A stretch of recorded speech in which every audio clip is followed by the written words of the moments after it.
Peace, peace, peace. What's happening, people? Alright, I'm just gonna get straight to it. Alright, listen. I know there are some people that are quite annoyed with me and the fact that I'm challenging deeply held beliefs and assertions and etc. However, what people are not paying attention to is the fact that it is not me challenging your assertions. Not at all. I'm not making any claims whatsoever. If I make any claim whatsoever, please disregard it. Don't pay any mind whatsoever. Disregard it. Any claims of mine, disregard it. All I'm trying to do is highlight the Quran that has been completely and utterly abandoned. It has been. If you go to any congregation of people who are Sunnis and Shias or whatever, go to any congregation, you will not hear the Quran quoted. You won't. It is just strictly this sheikh said, that sheikh said, that sheikh said, and so-and-so heard, so-and-so heard, so-and-so heard, so-and-so heard the Prophet say. That's what it's always about. So all I'm trying to do is highlight the Quran again, that people claim they believe. People claim they believe in this book. So all I'm trying to do is highlight it. Now, there are two particular angles taken with the Quran precisely to distort the message and to create some sort of a hierarchy. Three particular claims that are made to create a hierarchy and distort the message. Number one, verses being isolated. Verses are isolated, divorced from its context, so that, people can attach whatever narrative they want with it. So that's number one angle.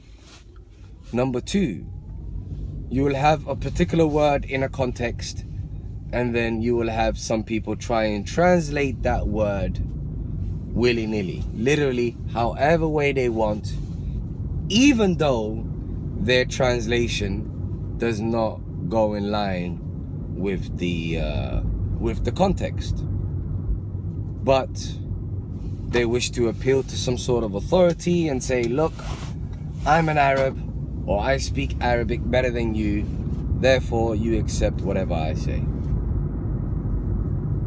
So that's so one is isolating verses, the other one is just claiming particular words mean whatever you want them to mean because mystical, magical Arabic.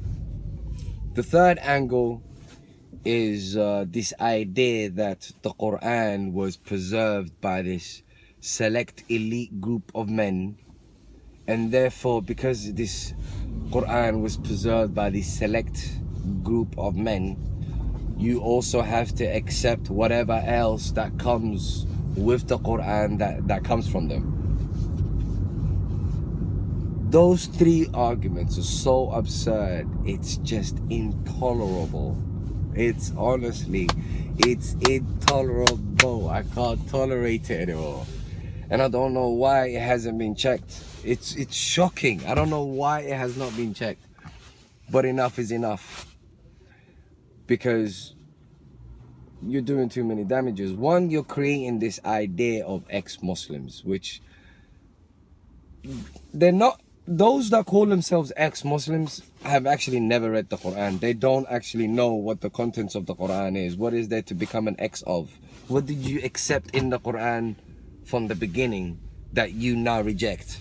Nonsense. But what's it called? What they are rejecting is your teachings. They're not actually rejecting the Quran. But they're idiots. They're throwing the baby with the bathwater because you've convinced them that you somehow, own this message, own this narrative, that you somehow dictate this the narrative of the Quran. So although they're idiots, I've got no, they're absolute idiots. However, you are the cause of it. You are the cause of these ex-Sunnis or ex-Shias running around calling themselves ex-Muslims. Anyway, you are also the cause of a lot of Islamophobia. You are. Because there's a lot of things that, that people are within their rights to disagree with or find questionable in these narrations. However, what you've done is you've thrown the Quran under the bus. Now, anytime people want to question your narrations, they think they're somehow refuting the Quran. Like, you hear a lot of people talk about Islam this, Islam that in a negative light, and they don't even quote the Quran. Their whole beef is narrations. Now, sometimes they think, oh yeah, you know what, we can quote the Quran as well, but they do exactly the same as what you guys do. They isolate verses. Are you all illiterate? Or do you think we are illiterate? What is it? Why do you all isolate verses? Whether they are Islamophobes and whether they are sectarians who've abandoned the Quran. You both have the same tactics. You both isolate verses. You isolate verses, or you try to go on about the Prophet, ad hominem about the Prophet. You've got nothing on the Quran. So, okay, for example, you'll say cutting off the hand of the thief. The word off is not there at all. The word off is not there. So whether it's cutting off would have to be determined by the context. And there's no way the context will allow you to come to that conclusion. Same thing with the supposed striking of the wife. Read the context. Why do you keep isolating verses? The very following verse talks about you bringing your people and the woman bringing her people if you want to get back together. You can't have that following, strike her. It's not possible. Unbelievable. People trying to drive you nuts. So, yeah, this isolating verses business, this trying to, make one particular word within a context so mysterious because Arabic is mysterious. Get out of here. All language is designed for the same purpose, and that's to get a message across. Now, if you could talk about a particular subject, and then you can have a word within that subject that we are discussing that has nothing to do with the subject, you wouldn't be able to communicate. Like, if you can have a context and then you can throw in whatever word in that context, even though it doesn't fit with the rest of the context, we would not be able to communicate. Arabic, get out of here. So stupid. Isolating verses, going on about a particular word means mystical, magical Arabic, therefore you have to listen to me, you're subject to me, whatever I say. And then you have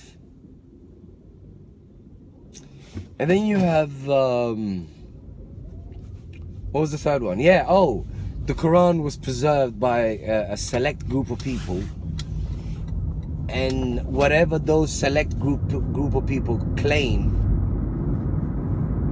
whatever else they claim, because you accepted the Quran, you have to also accept. Seriously, how dare you? How dare you? Like, how can a human being be so stupid? Unbelievable. Wow. Anyways. Oh, wow. It's just unbelievable. Wow. Anyways. Like I said, any claim of mine, dismiss. But what I will do is I'll simply read the theme of the Quran, and then I'll give you the context of where these words of where these words are found in, and let you determine the meaning. It's not difficult. You just have to be consistent with the theme of the Quran and the context that this particular word is found in. That is it. It's so easy. It's painful. Oh my God. Okay. The next subject is gonna be Hajj, and I'll give you a little taster of what Hajj is. Now, we're led to believe that Hajj has something to do with pilgrimage. Now, if you look at the word Hajj in the Quran and all its grammatical variances, you will find that majority of the time, the word Hajj is translated as argument. This is how it's translated in the Quran. No claim of mine. You will find that it's translated as argument. Only in 3 or 4 places do you find that it's translated as pilgrimage. Now, the word pilgrimage is not an everyday word. There's a lot of connotations with the word pilgrimage. So to have the word pilgrimage, you have to have an entire narrative that justifies the pilgrimage. So you have to have a particular place that holds a particular importance,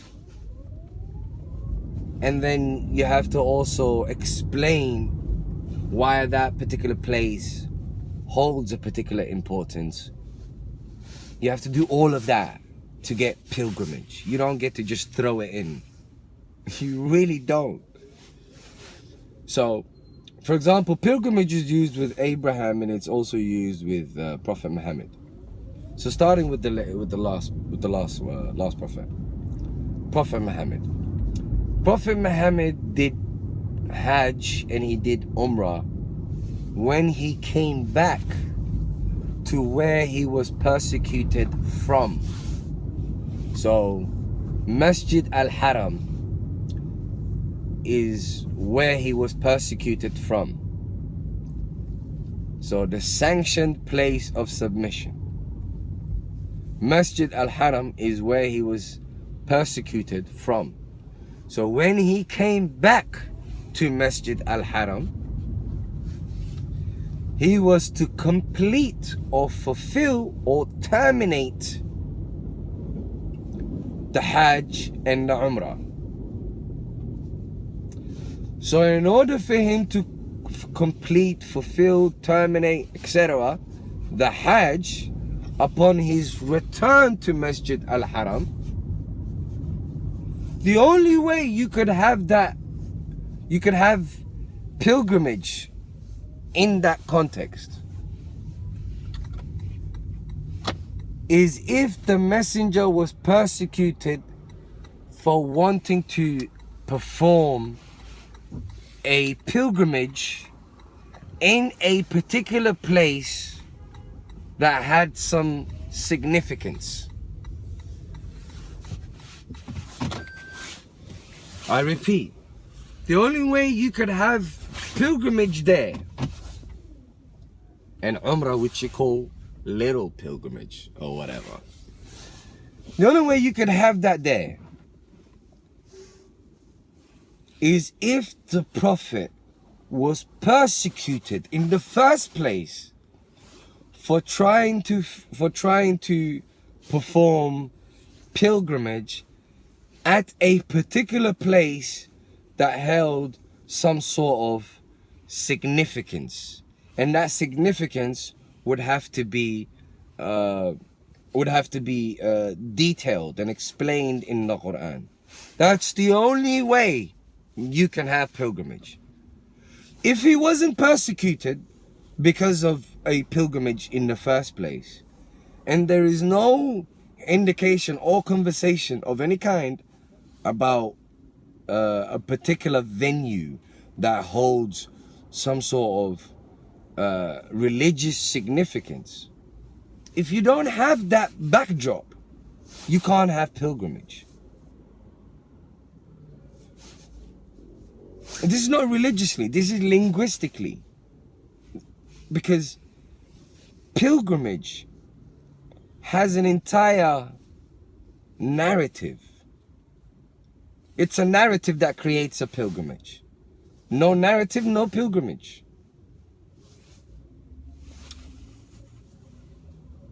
So that's one angle.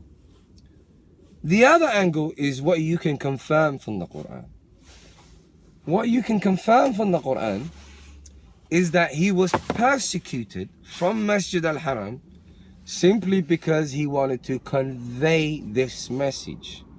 And this message being challenging or threatening towards the status quo of the time. The status quo of the time, the elite of the time, were telling people randomly, this is haram, that is haram, this is haram, using animals and etc. So they had leverage of the community. They were the elite. People just listened to them, whatever they said, and the rest were just, idol worshippers, really, because they were just accepting what these people say. So when the Prophet came with the Quran was threatening the hierarchy that they created. So they persecuted him. All of that can be verified from the Quran. So they persecuted him because he wanted to convey the message. That much can be verified from the Quran. So if they persecuted him because he wanted to convey the message, and the message is an argument against their claims, then when he came back to Masjid al-Haram, he's come back to complete, fulfill, terminate the argument.